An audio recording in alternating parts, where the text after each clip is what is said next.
때는 9세기 무렵 에티오피아 고원의 어느 마을이었습니다. 칼디라는 이름의 양치기 소년이 있었어요. 어느 날 칼디는 이상한 광경을 목격합니다. 자신이 돌보던 염소들이 갑자기 미친 듯이 뛰어다니기 시작한 거예요. 밤이 되어도 잠을 자지 않고 흥분한 상태로 언덕을 오르내렸습니다. 도대체 무슨 일일까? 칼디는 염소들이 먹은 것을 유심히 살펴봤어요. 빨간 열매였습니다. 작고 동그란 체리처럼 생긴 빨간 열매. 염소들은 그 열매를 정신없이 뜯어먹고 있었죠. 호기심이 생긴 칼디는 자신도 그 열매를 몇 알 입에 넣어봤습니다. 순간 온몸에 활력이 돌았어요. 피로가 사라지고 정신이 맑아지고 심장이 두근거렸습니다. 칼디는 이 신비한 열매를 마을의 수도승에게 가져갔습니다. 처음에 수도승은 악마의 열매라며 불 속에 던져버렸어요. 그런데 불에 타는 열매에서 놀라운 향기가 피어올랐습니다. 그 향에 매료된 수도승은 태운 열매를 물에 우려 마셔봤죠. 밤새 기도해도 졸리지 않았습니다. 이것이 커피의 시작이었어요. 그리고 이 에티오피아 고원에서 발견된 품종이 바로 오늘날 우리가 아라비카라고 부르는 커피입니다. 해발 1500m에서 2000m 사이 서늘하고 안개 자욱한 산비탈. 아라비카는 태생부터 까다로운 환경에서 자란 귀족이었던 셈이죠. 이 커피는 예멘 상인들의 손을 거쳐 아라비아 반도로 건너갔습니다. 아라비카라는 이름도 여기서 유래했어요. 15세기 예멘의 항구 도시 모카에서 커피는 본격적으로 세계로 퍼져나갔습니다. 유럽인들은 이 검은 음료에 열광했고 커피하우스가 런던과 파리에 우후죽순 생겨났죠. 당시 사람들이 마신 커피는 전부 아라비카였습니다. 수백 년 동안 아라비카는 커피의 유일한 품종이었어요.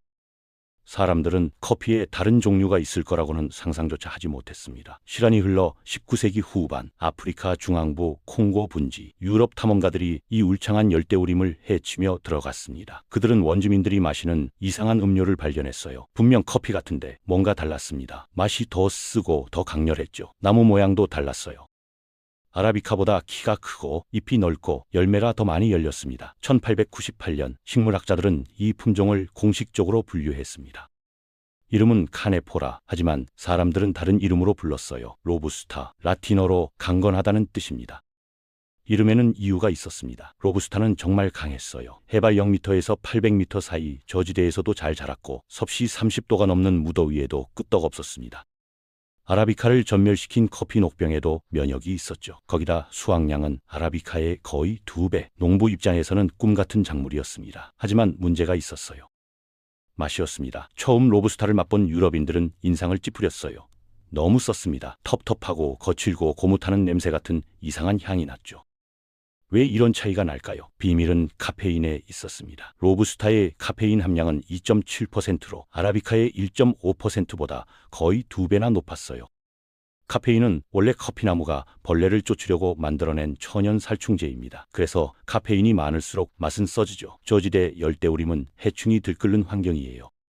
로부스타는 살아남기 위해 스스로 독을 만들어낸 겁니다. 생존을 위한 선택이 맛의 희생으로 이어진 셈이죠. 반면 아라비카는 고지대 서늘한 환경에서 자랐습니다. 해충 압박이 적었고 카페인을 많이 만들 필요가 없었어요.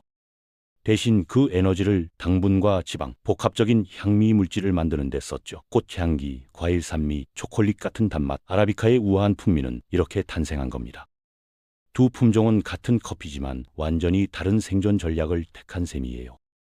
1901년 미국 버펄로에서 열린 박람회, 일본계 미국인 화학자 사토리 가토가 역사적인 발명품을 선보였습니다. 바로 인스턴트 커피였어요. 뜨거운 물만 부으면 바로 커피가 되는 가루. 편리함에 열광한 소비자들 덕분에 인스턴트 커피 시장은 폭발적으로 성장했습니다. 그런데 문제가 생겼어요. 수요를 감당할 만큼 아라비카 공급이 충분하지 않았던 겁니다. 아라비카는 까다로웠습니다. 고지대에서만 자라고 병충해에 약하고 수확량도 적었죠. 인스턴트 커피 회사들은 대안이 필요했습니다. 그때 로부스타가 무대에 등장했어요. 저렴하고 대량 생산이 가능하고 어디서든 잘 자라는 품종. 게다가 인스턴트 커피 제조 과정에서는 원두의 섬세한 풍미가 대부분 사라집니다. 고온 추출과 건조 과정을 거치면 아라비카든 로부스타든 맛 차이가 크게 줄어들죠. 오히려 로부스타의 강한 쓴맛이 설탕과 크림을 넣었을 때 잘 살아남았습니다. 인스턴트 커피 회사들에게 로부스타는 완벽한 해답이었어요. 베트남이 기회를 잡았습니다. 프랑스 식민지 시절 들여온 커피 재배 기술을 바탕으로 베트남은 로부스타 대량 생산에 뛰어들었어요.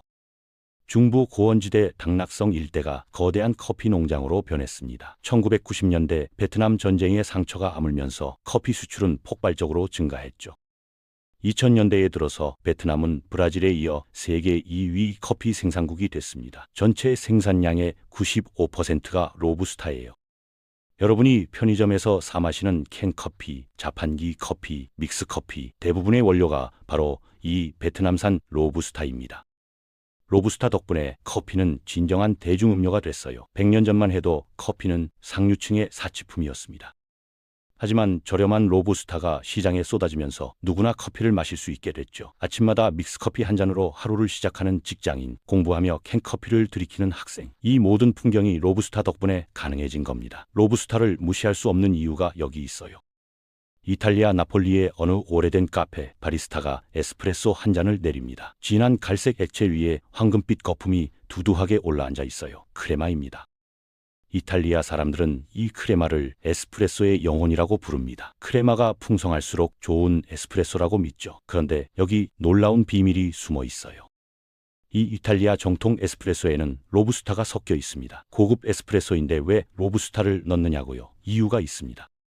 로부스타는 크레마 형성에 탁월한 능력을 발휘해요. 로부스타 원두에는 아라비카보다 유지방 성분이 많습니다. 고압으로 추출할 때 이 유지방이 미세한 거품을 만들어내죠. 덕분에 크레마가 더 두껍고 더 오래 유지됩니다. 거기다 로부스타 특유의 묵직한 바디감이 에스프레소에 깊이를 더해줘요. 아라비카만으로는 낼 수 없는 펀치력이 생기는 겁니다. 그래서 이탈리아 장인들은 전통적으로 아라비카 7080%에 로부스타 2030%를 블렌딩합니다. 물론 아무 로부스타나 쓰는 건 아니에요. 저품질 로부스타는 고무타는 냄새나 흙냄새가 나서 커피 맛을 망칩니다. 이탈리아 로스터들은 품질 좋은 인도산이나 인도네시아산 로부스타를 엄선해서 사용하죠. 강하게 로스팅해서 거친 맛을 누그러뜨리고 블렌딩 비율을 정밀하게 조절합니다. 이게 수십 년간 축적된 장인의 기술이에요. 단순히 원두를 섞는 게 아니라 서로의 장단점을 계산해서 최적의 조화를 만들어내는 거죠. 재밌는 건 이 사실을 모르는 사람이 많다는 점이에요. 스페셜티 커피 문화가 퍼지면서 아라비카 100%라는 문구가 고급의 상징처럼 됐거든요. 하지만 정작 에스프레소의 본고장 이탈리아에서는 로부스타 블렌딩이 전통입니다. 아라비카의 산미와 복합적인 향, 로부스타의 바디감과 크레마가 만나 완벽한 균형을 이루죠. 커피는 순수함의 예술이 아니라 조화의 예술입니다. 이것이 이탈리아가 우리에게 가르쳐주는 교훈이에요. 오랫동안 로부스타는 천대받았습니다. 커피업계에서 로부스타는 싼 맛에 쓰는 원두라는 인식이 강했어요. 스페셜티 커피 매장에 가면 원두 포장지마다 아라비카 100%라고 자랑스럽게 적혀 있죠. 마치 로부스타가 섞이면 품질이 떨어진다는 듯이요. 커피 대회에서도 로부스타는 찬밥 신세였습니다. 바리스타들은 아라비카로만 경쟁했고 로부스타는 아예 출전 자격조차 없었어요. 하지만 최근 몇 년 사이 반전이 일어나고 있습니다. 파인 로부스타라는 개념이 등장한 거예요. 과거에는 로부스타를 대충 재배하고 대충 가공했습니다. 어차피 인스턴트 커피에 들어갈 원두니까 품질에 신경 쓸 이유가 없었죠. 하지만 일부 농부들이 다른 시도를 시작했어요. 스페셜티 아라비카에 적용하는 모든 기술을 로부스타에도 적용해 본 겁니다. 그늘 재배로 천천히 익히고 잘 익은 체리만 손으로 선별하고 발효 과정을 정밀하게 관리하고 햇볕에 천천히 건조시켰죠. 결과는 놀라웠습니다. 우간다, 인도, 베트남의 일부 농장에서 생산된 파인 로부스타는 기존의 편견을 완전히 뒤엎었어요. 초콜릿 같은 묵직한 단맛, 견과류의 고소함, 부드러운 바디감, 거칠고 텁텁하다던 로부스타 맞나 싶을 정도였죠. 2024년 월드커피 챔피언십에서는 우간다산 파인 로부스타가 우승을 차지했습니다. 심사위원들도 처음에는 이게 로부스타라는 걸 몰랐다고 해요. 수십 년간 굳어진 편견이 깨지는 순간이었습니다. 로부스타는 태생적으로 열등한 품종이 아니었어요. 그동안 제대로 된 대접을 받지 못했을 뿐입니다. 싼값에 대량으로 팔려야 했기에 품질에 투자할 여유가 없었죠. 하지만 정성을 들이면 로부스타도 충분히 훌륭한 커피가 될 수 있다는 게 증명됐습니다. 지금 커피 업계에서는 파인 로부스타가 새로운 트렌드로 떠오르고 있어요. 아라비카의 대안이 아니라 그 자체로 가치 있는 품종으로 재평가받고 있는 겁니다. 로부스타의 조용한 반란이 시작된 거죠. 자, 이제 정리해 볼까요? 아라비카와 로부스타, 이 두 품종은 같은 커피지만 완전히 다른 이야기를 가지고 있습니다. 아라비카는 에티오피아 고원에서 태어난 섬세한 귀족, 복합적인 향미와 우아한 산미로 스페셜티 커피 시장을 지배하고 있죠. 까다로운 재배 조건 때문에 가격도 비싸고 그만큼 고급스러운 이미지를 갖고 있어요. 반면 로부스타는 콩고 밀림에서 올라온 강인한 생존자입니다. 오랫동안 저급 5 취급을 받았지만 사실 인스턴트 커피 혁명의 주역이었고 이탈리아 에스프레소의 숨은 비밀이었어요. 흥미로운 건 이 두 품종이 서로를 필요로 한다는 점입니다. 아라비카만으로는 전 세계 커피 수요를 감당할 수 없어요. 로부스타 없이는 저렴한 커피도 풍성한 크레마의 에스프레소도 존재하지 않았을 겁니다. 로부스타만으로도 안 되죠. 커피가 가진 복합적인 아름다움은 아라비카에서 나오니까요. 이 둘은 경쟁자가 아니라 파트너입니다. 서로의 부족함을 채워주는 관계니까요. 내일 아침 커피 한 잔을 드실 때 한번 생각해 보세요. 지금 내가 마시는 이 커피는 어디서 왔을까? 에티오피아 고원의 안개 속에서 자란 아라비카일까요? 아니면 베트남 고원의 뜨거운 햇살 아래서 자란 로부스타일까요? 어쩌면 둘 다 섞여 있을지도 몰라요. 그 작은 호기심이 평범한 커피 한 잔을 특별한 경험으로 바꿔줄 겁니다. 커피는 그저 음료가 아니에요. 수백 년의 역사와 수천 명의 농부, 그리고 두 품종의 드라마가 같은 여정이 담긴 긴 이야기입니다. 오늘 이야기는 여기까지입니다. 내용이 유익하셨다면 구독, 좋아요 눌러주시고 다음 영상을 기대해 주세요. 더 알찬 내용으로 찾아뵙겠습니다. 감사합니다. 지금까지 지식 안테나였습니다.